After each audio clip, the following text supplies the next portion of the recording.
It's coming. All these voices.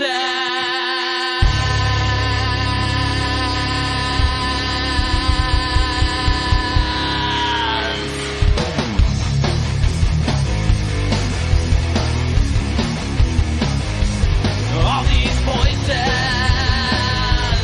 All these things you can't explain.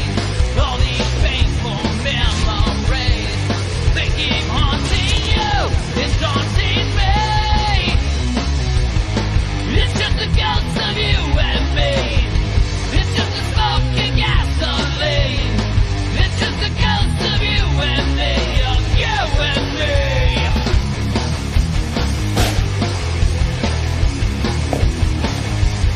All these whispers. My name is James Hershey. Right back. All these shadows in my mind. With my reflections I can't find.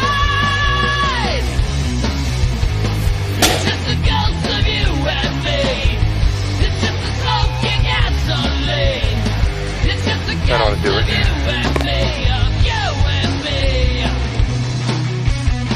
Don't let 'em take you away. Don't let 'em bring you down inside. It's just the mirrors in your mind. Don't let 'em bring you down.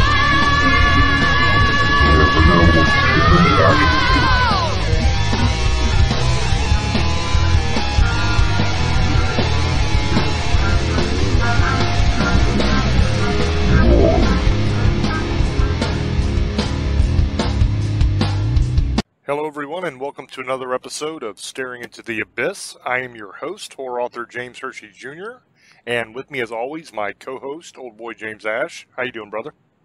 I'm doing pretty good. How's everybody doing? Tonight's episode is going to be a little bit different than what we normally do, because I thought it would be interesting to talk about our other show that we do. Not only do we do Staring into the Abyss, which is what you're listening to now, the radio show, but we also have a TV show now called Tales from the Abyss that we're doing. And we have talked on the radio show multiple times about different hunts we've been on, different investigations we've done. And we've mentioned that we've been doing this many, many years for most of our lives. And I thought it'd be kind of interesting this episode to talk a little bit about what got us into the investigations, what got us into the hunting, and a little bit of the behind the scenes stuff from the first two episodes of the TV show that have aired, and then the third episode, which I am filming now. I thought that might be a kind of fun thing to do and give you a little bit of a backstage view of what goes on when you're filming something like this, because it's a lot different than doing a regular investigation, doing one where you're actually getting footage from to air a show. It's a little bit different the way you have to approach it. So I thought it might be kind of an interesting thing to do. First of all, I started doing the investigations and the hunting when I was not even a teenager yet, really. I grew up as a military brat. My father was in the Air Force and actually retired out of the Pentagon. And so I grew up over in Europe. My father was stationed in Germany when I was a small child. And I used to love going off into the forest. One time when I was out in the forest, I found this amazing cave. And inside this cave, when I walked in, I love caves anyway, okay? Because it's that whole feeling of exploration and the unknown. I really dig that. It was an adventure. So I find this cave when I'm out walking in the woods, and I decide I'm going to go into this cave and see what I can see. Now, this was a time before everybody became such wimps. You know, this was a time when children weren't coddled the way they're coddled now. So I would go off on my own to play. You know, so would my little brother. That's just the way it was done back then. You would open the door in the summer and the kids would run out in the morning after breakfast, and you would not see them again until lunch. And sometimes not until dinner, if they had money to eat on or if they packed something to take with them. So I go down into this cave and I want to explore a little bit and look around. Now, what I see when I go down in this cave amazes me, because inside this cave, all over every wall, were gigantic quartz crystals. Beautiful quartz crystals. Now, I'm a guy that when I was a kid, I had a rock collection. I really dig rocks, and I dig crystals and diamonds, obviously, and all that kind of cool stuff. Now, I was not lucky enough to find diamonds, but there were gigantic pieces of quartz.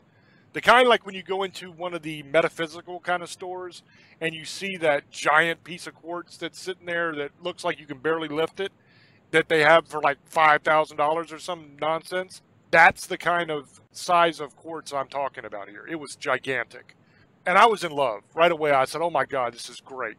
So I always carried my backpack with me because I would have my canteen and I would have, you know, a flashlight and stuff in there because I like to go out exploring a lot when I was younger, and you would need those kind of things when you're off by yourself in the woods. I picked up a lot of the crystals that I could find that were laying down on the ground that had broken off, and I filled my backpack with them.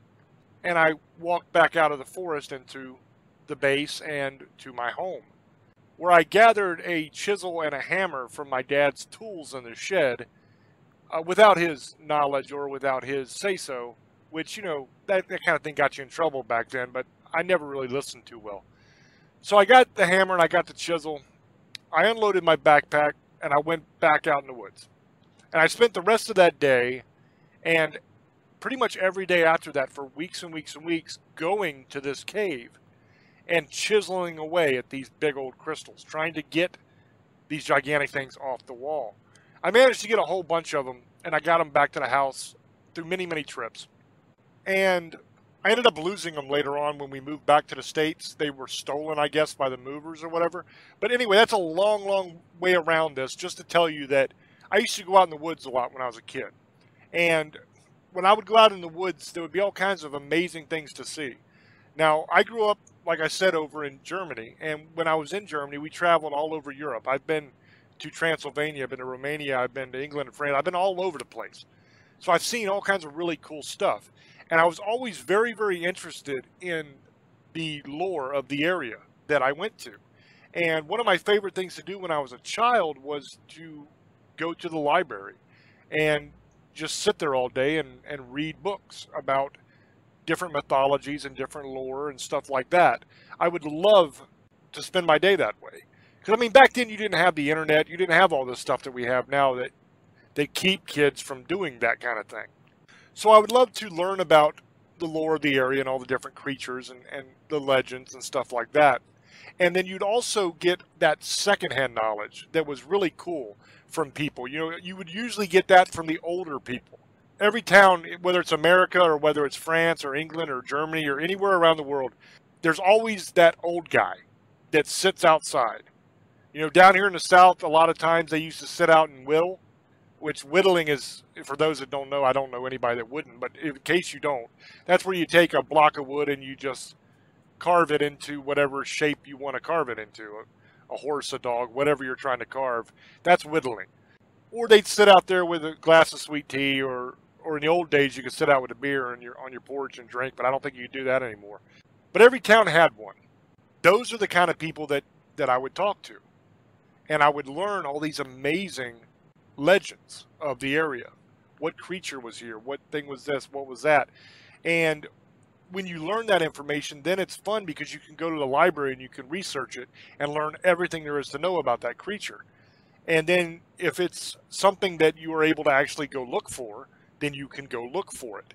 So that was how my journey into this world began. Being interested in mythology and lore and researching the local creatures and trying to actually find them. As I got older and I moved back to the States, I lived in Texas for about 4 years. In Texas, one of the big things is the chupacabra. So I was able to actually go looking for that a little bit, which was really fun. And I'd go on like all these really cool adventures when I lived in Texas too. From there I moved to Illinois. Well, I came back to Virginia for a while, but I ended up in Illinois when I was in my teenage years. And while I was in Illinois, I had the honor of being able to attend my first powwow. Now, I have many different nationalities inside of me, you know what I mean, that I'm made of. I'm Scottish, I'm Irish, I have English, I have some German. And I also have Cherokee and I have Blackfoot Indian in me. So that was a way for me to kind of connect a little bit with that side of my ancestry, as you know, as little as it might be. I'm not a full-blooded Indian by any stretch of the imagination. It's a very small percentage, but I thought it was interesting, and I wanted to learn about that part of my heritage. So I attended a powwow. While I was at the powwow, I met this really cool medicine man, and I began talking to him, and that led to a friendship, which led to being able to be taken under his wing in a way, and learning a lot of the native legends and learning a lot about actually hunting a lot of those creatures. Because one thing they did was they didn't just look at werewolves and shapeshifters and vampires and all this stuff as something out of a book or something out of a movie. They actually believed that these things really existed. And for me, it was always fun to try to find these kind of things when I would look them up in books. But I always kind of thought that it wasn't real. You know, I thought, it's just kind of make-believe, and it's a fun way to spend time is to research this stuff and to go find it, if I can, you know, go look for it. It's an adventure. But I didn't actually expect to find anything because I didn't believe that most of this stuff actually existed. Well, they did. They 100% did. Now, once again, I thought this will be a fun adventure. You know, I can go and I can tag along with these guys and look for this stuff, and it'll be fun. You know, we'll have a good time, and that's basically what I thought. My mind was definitely changed because not only did they believe this stuff existed, but they actually hunted this stuff, and they went out looking for it, and they found it a lot of times. That's where I gained a great deal of knowledge, real-world knowledge of a lot of these creatures and a lot of these legends, and found out that they were actually real. And not only were they real, but I also found out some of the things that aren't true about them, that everybody believes is, and some things that nobody knows about them. I gained a lot of knowledge through doing that, and I saw a whole lot of really interesting and really cool stuff, and a lot of really frightening stuff, to be honest with you. So that's how I began actually doing the investigations and actually hunting these things when I can find them, is through that medicine man, that shaman, and his group of friends that actually did that. They went looking for these things. And in my opinion, there is not a group of people that have more knowledge and more experience with the supernatural than the native peoples of many different tribes. Now, you might have some that come close. The Gypsies have a lot. They have a whole bunch in the Asian cultures, you know, in China and stuff, because it's such an old culture, an old civilization, that they have a lot of experience with things. But the native people, the Native Americans, they have a real connection to the spirit world that I'd never witnessed before in my life. And I really haven't witnessed since. I mean, now it's popular to deal with the paranormal. It's cool to be a ghost hunter and go look for things. Back then it wasn't. You know, when I first started this, nobody believed any of this was real. Nobody even really believed in ghosts back then. Very few people. So if you would even talk about a ghost, people would look at you like you were stupid.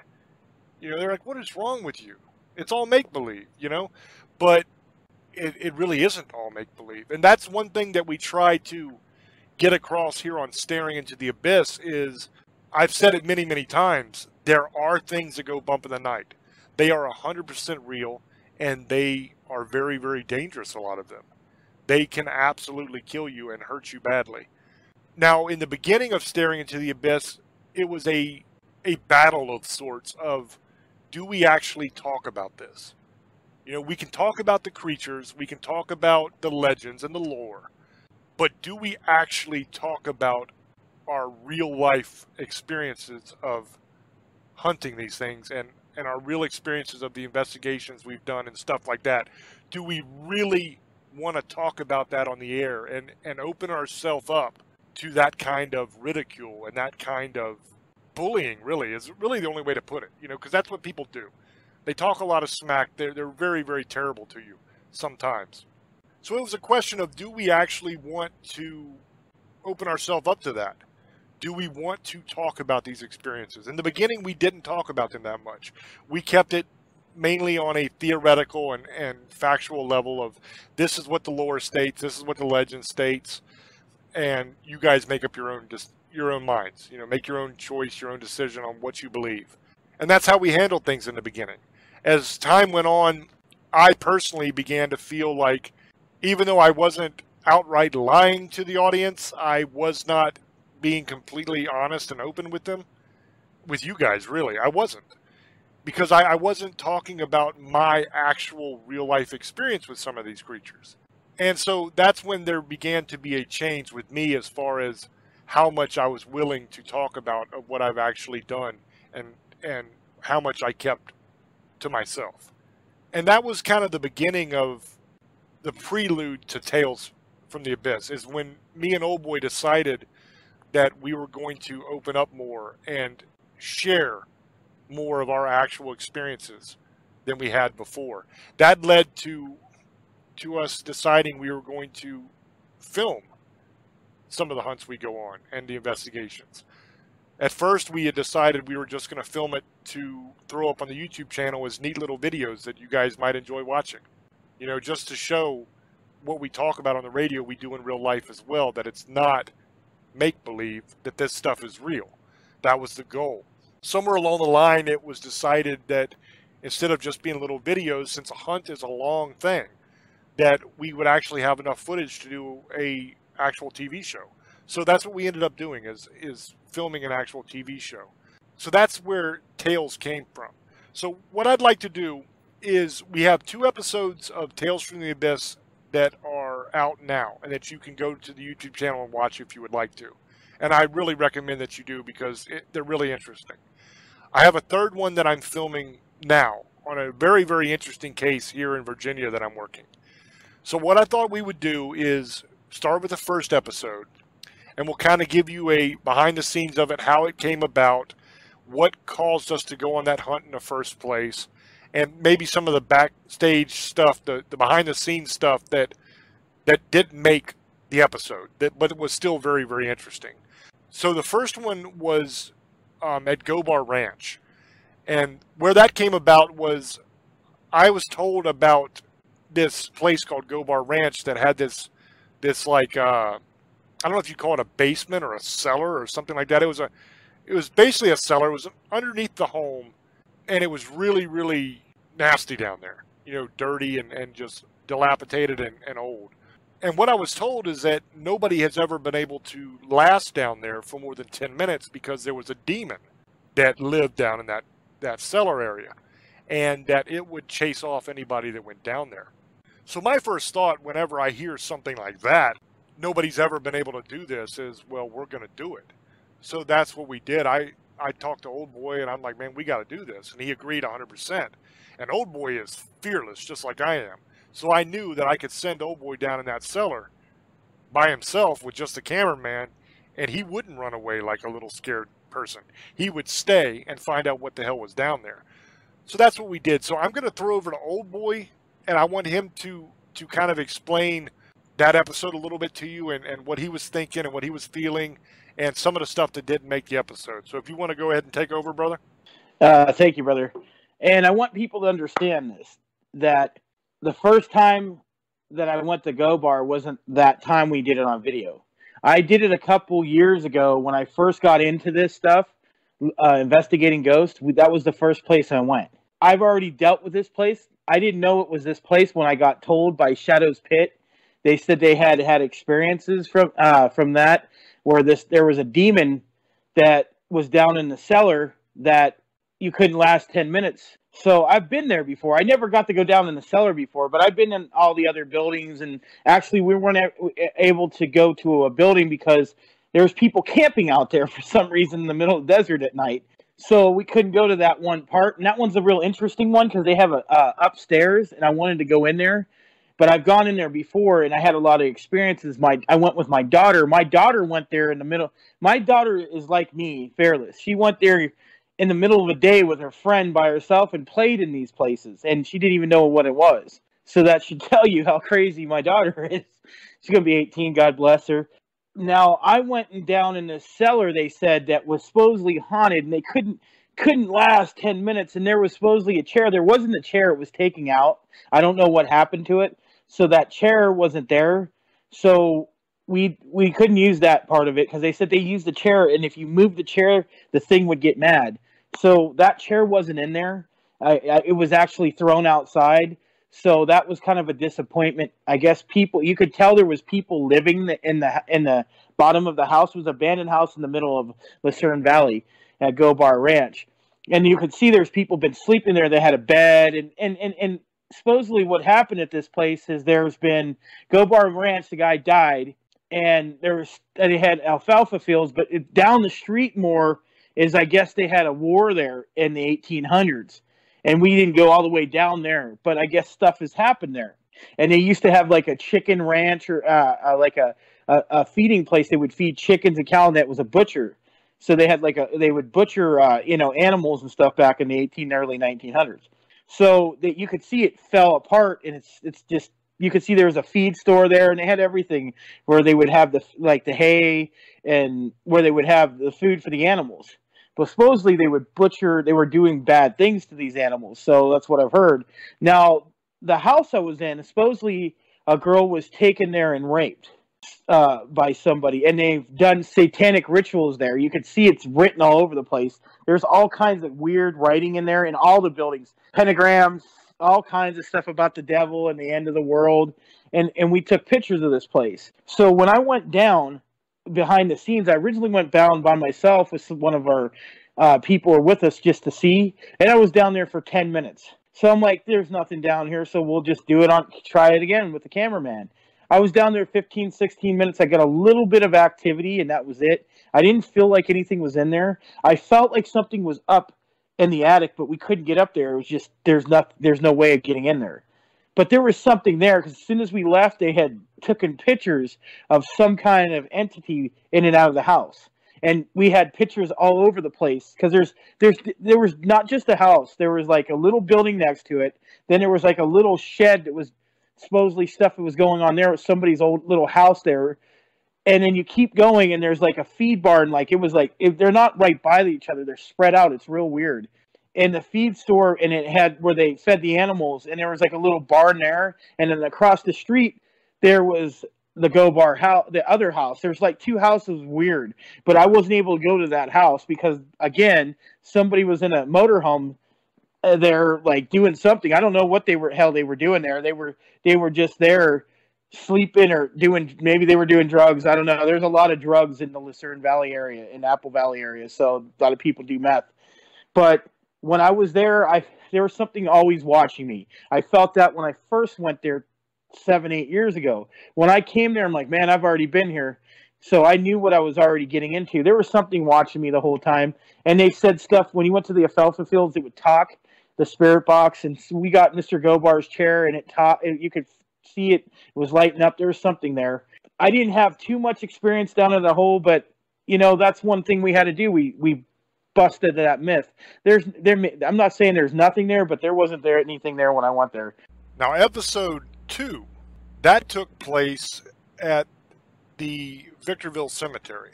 And this one was a very interesting episode because there was a lot of lead up to this one. The way this one started was we did a promotional type of ghost hunt with a group called Shadows Pit Paranormal. The idea was we were going to tag along with them. They were going to take us to the cemetery that they went to all the time. And it would just be a kind of a neat little thing. We would be on their Facebook Live and, kind of because we were starting to affiliate the show with them a little bit and do things together. And it was just us doing a little promotional hunt on their Facebook Live to help build their page up and, introduce ourselves to their audience and them to our audience, that kind of thing. Well, while we were there, we quickly realized that this was not going to be simply a nice little promotional ghost hunt where we walk around and get a little bit of, action on the spirit box, that kind of thing. This was something that was much, much more sinister and much, much more dangerous. What we were dealing with at the Victorville Cemetery was not one, but several wraiths. Now, they did not know that that's what it was when they went there. Their medium believed that there was a gargoyle there and did not know that there was a wraith there. But the wraiths attacked several members of Shadow's Pit while we were there. Started to choke JC, the founder of Shadow's Pit, caused him to projectile vomit, made several different members of the group severely nauseous, sick on their stomachs. They had severe cramping in their stomachs going on. They really weren't feeling well at all, and they were feeling very physically drained. So they were under attack by this creature. Old Boy tried to confront the creature a little bit that night, but with everybody kind of falling around us, it was one of those situations where it was like, let's get everybody out of here and make sure everybody's safe. So that's what he did. Episode 2 is us going back to that cemetery, because there was another report that we got from JC from Shadow's Pit that one of his friends, who was also an investigator, went there also, and they were actually thrown through the air by this wraith.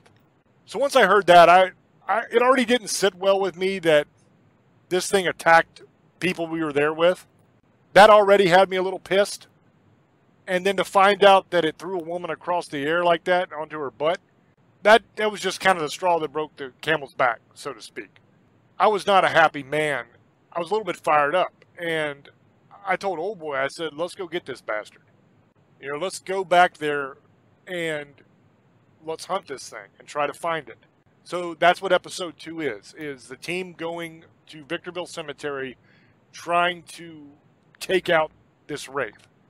They had multiple contacts with it. We communicated with it multiple times in different locations. Old Boy actually saw it in the woods and ran up after it, but could not catch up to it.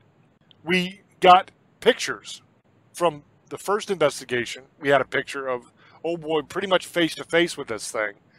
And then the second time we went there, we got a very good series of photographs of the thing in a tree. Just clear as day. Those are also in the video, both sets of pictures if you want to look at them. They're in that episode. While we were there, I was on the phone with Old Boy, and I was communicating a little bit with the spirit box, trying to get in touch with this wraith and call it out. This is something that did not make the episode because the footage was just, it wasn't good. We had technical problems with it, and it just did not come out well. So it wasn't in the episode. But what happened was I was talking to this thing, and it actually called me out by name. Hershey. It called me out. So that got me really fired up, because what was happening was we would catch up to it and it would run away. And we'd track it down again and it would run away. It just kept running away all over the cemetery. We kept following it and tracking it and trying to get it again, and it would run away. So I got a little bit angry, I guess would say, by the end, and I was like, you're going to call me out. I'm going to go there. We're going to have another episode later in the future. It's not going to be for a while, because we're going to do different things. But eventually, I'm going to Victorville Cemetery with Old Boy, me and him, and we are going to track this guy down, and we are going to take it out. Because it attacked helpless women. It attacked several members of Shadow's Pit, and it called me out by name, and I am not going to tolerate that. So that is a little bit of the behind the scenes of episode 2 and what episode 2 was about. So now I'm going to throw it back over to Old Boy so he can talk about some of the things that happened there. Thank you, brother. So everybody knows that wasn't the first time we went. I went there numerous times before this with Shadow's Pit. And then I guess there's a group called Shadow's Mafia goes there once in a while. Originally, they thought it was a demon. There probably is demons there, too, because it's a big cemetery. But now they know there's a wraith. They did a show a while ago, a week ago or something, and they were talking about it. And the one person keeps calling it a gargoyle, but she just doesn't know it's a wraith. So nothing, it's not like she doesn't know what she's talking about. She just didn't know the name of it. But the wraith, when I first went, at first there was nothing going on. There was a whole bunch of people with us. So this is when I first went out with Shadow's Pit, And there was probably altogether about 13 people, 12, 13, even more than that. And we were fine. We were walking around. We had a couple little things go on with the shadow box and the spirit box and the echo box. And they had that teddy bear thing, and you could talk and stuff like that. But when we went over to the certain area where the children were at, this is when I saw this thing before I knew it was before I even went by this area. I seen something moving around there. It was a wraith. I caught it in the tree with pictures. I knew it was there. I battled it. It made one of our people sick to their stomach. It even after the second time I went, it made me, like, every time I go there, I have this sickness in my stomach. But I could deal with this stuff because there's stuff I deal with every day. This thing couldn't hurt me, but it would go after the weaker links. And it would know their names. And like JC, it attacked JC. It tried to attack his wife. It attacked members of his team that they were so scared, like things were said on a recording we got, that she didn't want anything else to do with that place anymore. That there's a lot of the people were scared to go there. A lot of people know about the Wraith. It isn't just our groups. There's a whole bunch of people. There was a guy who does it for 60 years, knew about it. And we went there again, and then we finally said, we're going to take this thing on. But I'm going to tell you this. Every time we tried to record, something would shut off the camera, would mess up everything. Every time, almost. Even when I wasn't even with Shadow's Pit, they told me this happened. The batteries would go dead. It was crazy. The battery would go up and down. I'm sitting there looking at it. Things would challenge me. I was challenging the spirit, and we couldn't record this part because there's parts that got messed up or just didn't record. It was weird. We were recording and just disappeared. And we were talking to the Wraith, me and the cameraman, and we hear bang, bang. It was on the side of the building because there's a big part where they have the mausoleum. That's what it is. And you could hear something banging in the back, and we looked, there was nothing there. And we seen something floating around. It messed, like we would be over here where there's this memorial for the soldiers, and you could see one chain moving and no other chains, and it wasn't windy, so we recorded that. So we knew it was messing around there. It doesn't like me. It doesn't like James Hershey. It called him out over the phone. While he was on the phone, and called him out, even knew who he was, and even challenged him to come out here. And hopefully he does, because me and him can actually battle this thing. But it doesn't show its face. It's weird. It doesn't like me, but it doesn't really mess with me. But it does. It's weird. It messes with them more than me. The camera guy, it messes with my girlfriend who was on the show. She does the pictures. She gets a lot of picture work. And we were 2 times in the woods. We were there, and it was right by me. It was right over the psychic's head. There's pictures of it. You guys can check it out on like he was saying, on the YouTube and stuff like that. And they're just on the site. And we could hear something walking in like there's like a little forest area. And it goes up into the hill where the cemetery is. And there's like wooded area right there. And I could hear something running back and forth through the leaves, because there's a lot of leaves because it's wintertime. We were doing this in October.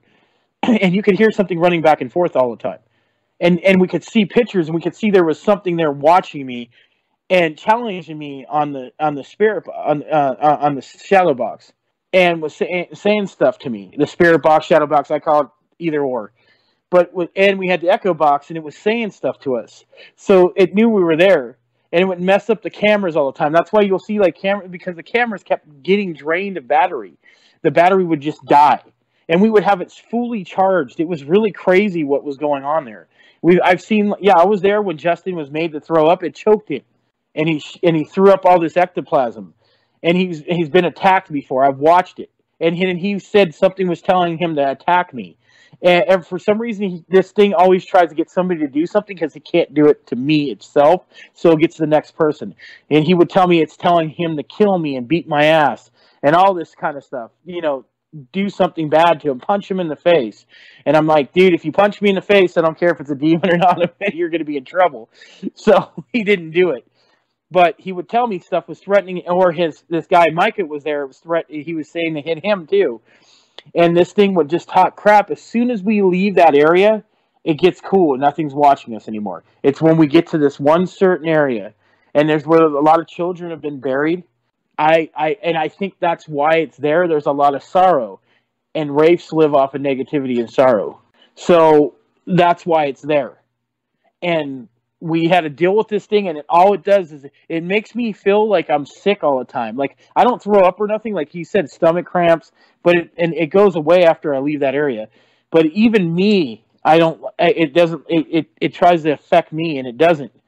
But I get a weird feeling and a sick feeling when I go there. Everybody does. It's really crazy. It's like the thing just sits there and waits. But we've beaten it the last time, so it's mad at me and the whole group. So next time we go there, he's going to be even more mad. So go ahead, James. There you go, brother. The interesting thing also, one last thing about that episode is Old Boy mentioned Shadow Mafia, that they went there and they did a little investigation as well. They put out a couple little videos. They're like, I don't know, 5, 6 minutes, 7 minutes each or something. But in one of those videos, they are in that section of the cemetery where the children are buried. And they captured some really cool EVPs. And they captured one that is a horrific sounding growl. It is really crazy sounding. And they believe that is a demonic presence that's doing that. That's what I guess it identified itself as. But that's in that same area. So that little hot spot in that cemetery has got a lot of really messed up stuff there. So that's a little aside of the episode. It's not really part of our episode. It's their thing they did. But it's in the same area, and it kind of confirms what we're talking about of that area being so bad. Now, for episode 3, this episode has not come out yet. So you guys are going to get some real sneak peek stuff here on this one. This one is going to take place here in Virginia, where I am. And this one is personal for me.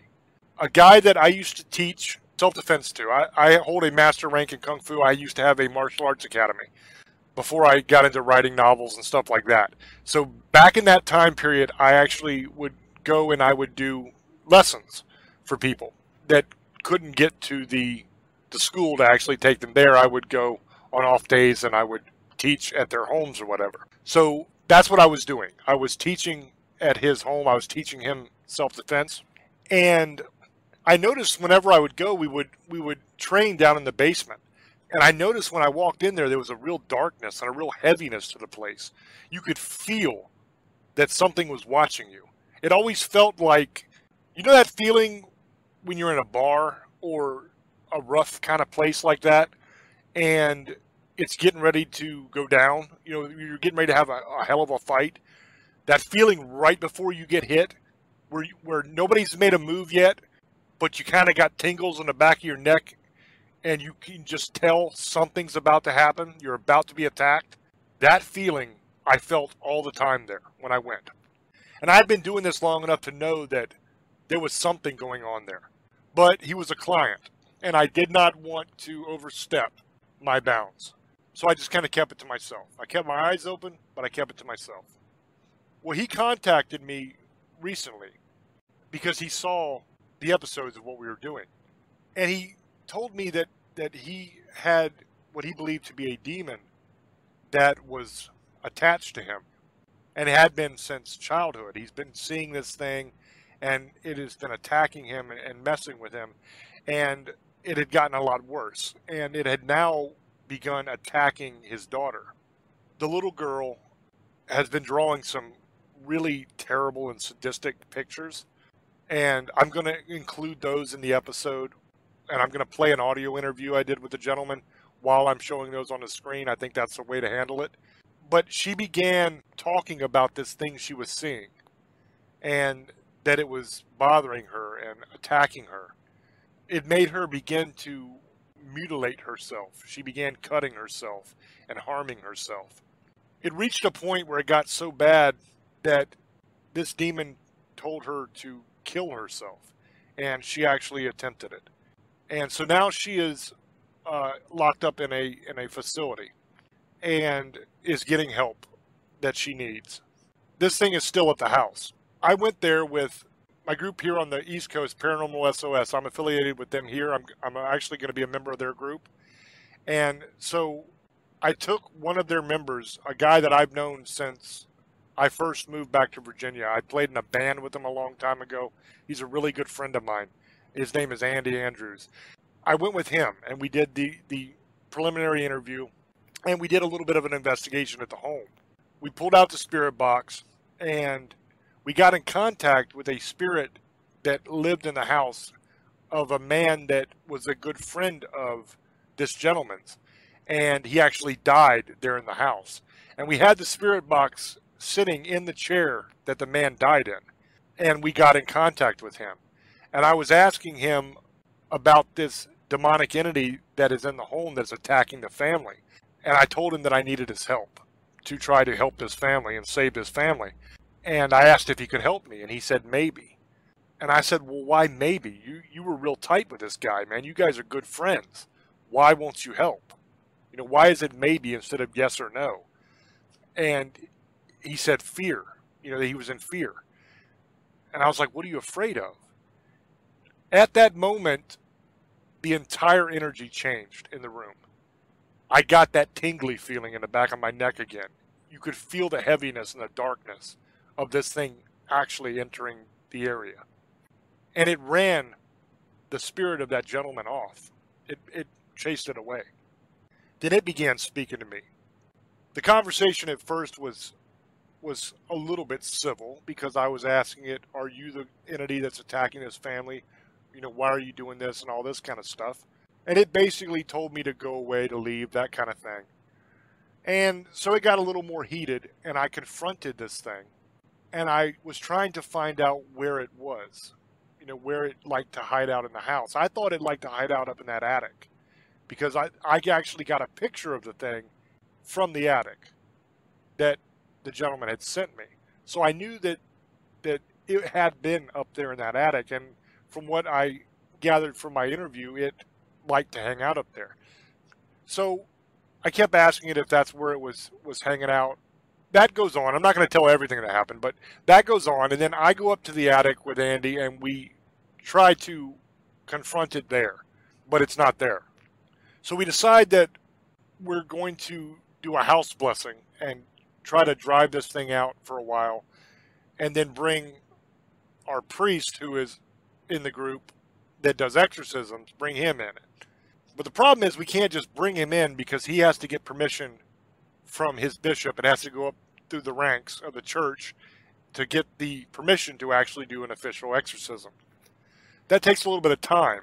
So what we are trying to do is to do a house blessing and try to either drive this thing out for a while or at least fire a few shots at it so it has to duck down, you know, its head down and not bother the family for a little while we get the permission to do the exorcism.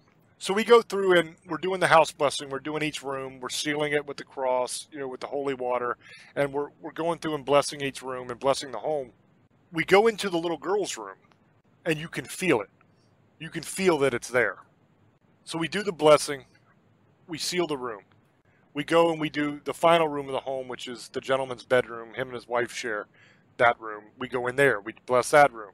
We're walking out of that room, getting ready to go back into the living room area, and we hear this crazy, inhuman, loud hissing sound coming from the little girl's room. It was god-awful, the noise. It was really, really chilling to hear. Andy turns to me immediately and says, "Did you hear that? Did you hear that hiss?" And I said, "Yeah, it came from the little girl's room. Go back in there." So we go back in the little girl's room. We bless it again. And we do a little rite to actually try to drive this thing away and command it in Jesus' name. It's not allowed to mess with this little girl anymore. It doesn't like that, but we do what we do. It quiets down. We have no more activity the rest of the night. So we settle up with the family and tell them what to expect, and we leave. Now, one thing when you do these things is it will quiet down for a day or two, and then activity will pick up again. And especially when you're getting ready to do a exorcism or a house exorcism, it will kind of kick and scream and thrash a little bit and act a fool because it knows its days are numbered there. So since that time, we are scheduled to do the exorcism in a couple days on Saturday. It'll be Sunday night when you're listening to this on ParaX, and it might be even later than that if you're listening to it on YouTube at some point. So we'll have already done the exorcism on this home by the time you hear this show. Possibly. might get snow here. If we get snow, we might have to postpone a little bit until the snow clears.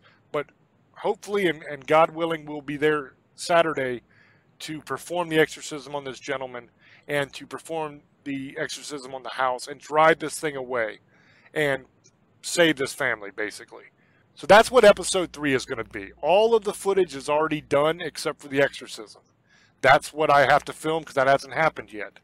Once we complete the case, I will begin the editing process and I will have that episode out as soon as all that is done.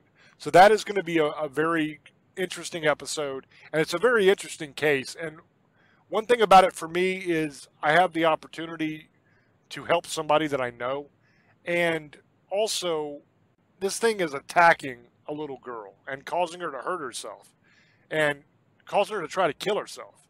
Between me, you, and however many millions will listen to this, that pisses me off. I don't like that. I don't like it when people mess with kids. Whether it's human beings or whether it's demons or some other kind of creature. When you start hurting children, you're really going to get my attention, and I'm going to come for you. And so this one is kind of personal because I really want to take this bastard out. And God willing, in a couple days, that's exactly what we're going to do. And we're going to help this family to get back to life again without having to look over their shoulders and worry about some evil bastard trying to kill them. So that's what episode 3 is going to be about. I hope that you guys will watch it. I hope that you'll enjoy it. And I hope that if you haven't seen the first 2 episodes, that you go onto the YouTube channel, youtube.com/James Hershey Jr., and check them out and let us know what you think. Everything you see on these episodes is 100% real. We do not fake anything, ever. If you are a fan of this show, then you know that I always tell you the truth, even when it makes me look bad. I do not believe in lying. I do not believe in faking anything at all. I am 100% against it. So everything you see is 100% real. That being said, whenever we go after a creature like this, we present all of the information that we have to you. We give you the evidence. On the Victorville episode 2, I provide you with multiple pictures of this wraith. That we actually tracked it, we found it, we captured it on film. We have photographs of it, and they are in that episode. You can look at them for yourself, and you can see them. I show you the normal photo, then I blow it up for you so you can see a up-close shot of it, and you can see very clearly exactly what we're talking about. I believe in doing that. I believe in presenting evidence of what I'm talking about so that you can see that it's not just make-believe. Because that's one of the main goals of this radio show and that TV show is I want people to understand that the paranormal is real. There are supernatural beings out there. There are creatures out there that are very, very dangerous that could kill you. It's not all just make-believe. It's not just the thing of the movies or books.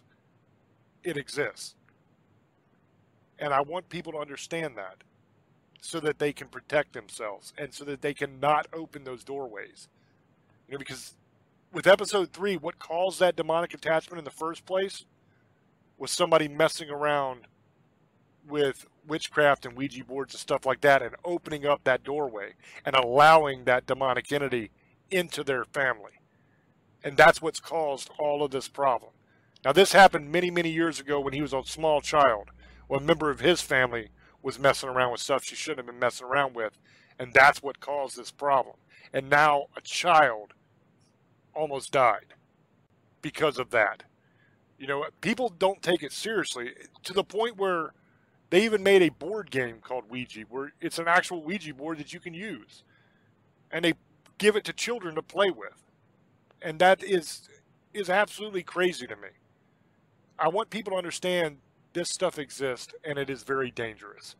So with that being said, I'm going to throw back over to Old Boy now so he can give his final sum up and then his shout-outs. You want me to talk about what I think about episode 3? What I'm going to say is, I'm going to tell you something. I feel something.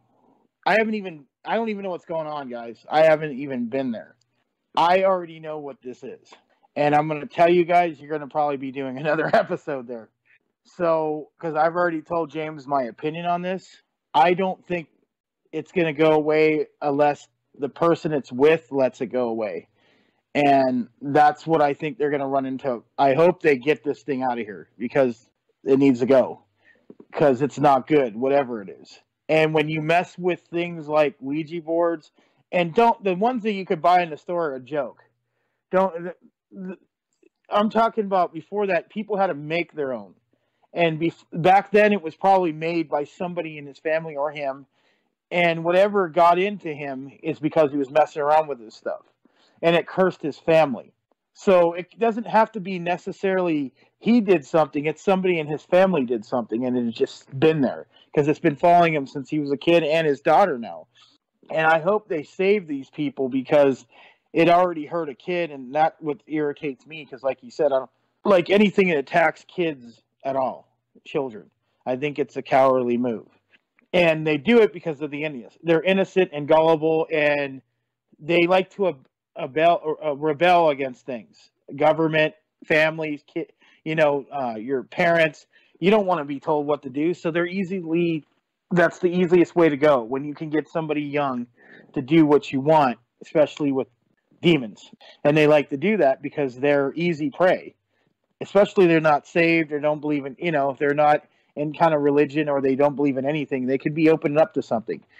And that's probably what happened. So I hope James really does this, dude, because he's really good at what he does, but there's some things you can't stop. People don't think, oh, well, we're going to do exorcism. That's it. No, sometimes you got to come back 10, 15 times. I've seen it. I've dealt with it. I've seen it on the TV with the guy that does the Vatican. He still couldn't. He ended up dying, but he tried to save this woman, couldn't do it. And the woman kept the demon in her. So that's what the problem is. Sometimes these demons get in the body of these people and they really want them there. But now now they attack your family. Or worse, try to get them to kill themselves or do something bad to somebody or kill somebody. And sometimes this happens because they can possess you and take over everything. You can tell when somebody has something in them too, especially me. I could tell somebody has something. They'll go through changes. They're a good person, but they'll stay away from people. They get very depressed. They hate anything religious. They hate everything. All of a sudden, say they believe they don't care one way or another. I'm not saying everybody who believes in it are all possessed. I'm talking about somebody who didn't care about religion all of a sudden, like who didn't believe in religion, and all of a sudden starts hating God all of a sudden. And I don't believe in things, but I don't disrespect people's beliefs. So if all of a sudden I started disrespecting somebody's beliefs out of nowhere and saying, oh, I think the devil's this and he's a great guy, there could be a possibility something's going on. So all I'm saying is protect yourself. Don't let your kids get involved in this stuff. Do not let yourself get involved unless you know what you're doing. And if you're going to mess with demons, there's got to be a reason why you're doing it. If you're just to do it to have fun and see if it's cool and, you think it's awesome to try to get one of these things to help you, you're going to get helped, all right. You're going to get helped into a coffin real early. So that's all I'm going to say. And I want to give a shout out to everybody now for listening to this show, Staring into the Abyss on the radio, and our TV show on YouTube, on James Hersey's YouTube page. You can catch our shows from Staring and Tells for episode 1 and 2, and 3 will be out soon. And we're going to do 4 soon. I don't know where it's going to be, but it's going to be awesome. I'm going to try to go to this asylum if I can find it. But that's where I'm going to try to go next. And I'll tell you guys more down the road about it. But I want to thank you guys all for following us. Over 4,000 subscribers on YouTube, 36 countries, over millions of people know who we are now. And it isn't, James also was well known because of his books. Now he's even getting bigger now because of the show. So everybody knows who we are out there in the paranormal community. And hopefully we can get to every community because that's what we all want.